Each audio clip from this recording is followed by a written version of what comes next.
For 60 years, this is where world leaders made their speeches.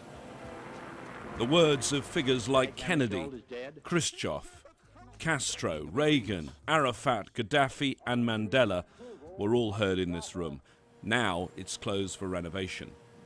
This is the temporary building where this year's meeting will take place, a conference room converted into a UN chamber, where once again there are likely to be calls not just for the modernisation of UN buildings, but of the whole system.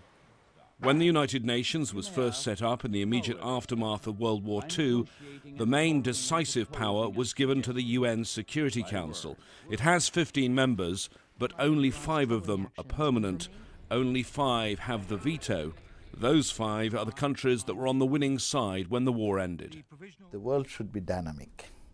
Things are changing and we should rise to the occasion. The system that was developed at the time was a good one. But over the years, things have changed, and those realities should be incorporated. The UN system works when the 5 major powers are in agreement, but when they disagree, there is deadlock. For 2.5 years, there's been no progress at all on Syria, while over 100,000 people have died. Observers say it shows all the flaws that exist in the system. One of those voices is a former UK diplomat who now advises the Syrian opposition.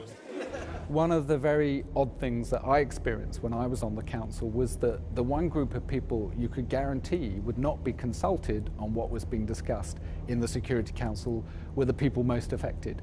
So, whether it's Iraqis, Kosovars, Sudanese or Syrians, their representatives, their legitimate representatives, would never get a chance to have a say on what they thought the council, what the world should do. World leaders have been arriving here in New York. There'll be much talk over the next week about reform of the whole UN system, but there's little chance of concrete progress on what so many people say are much needed changes. James Bays, Al Jazeera at the United Nations.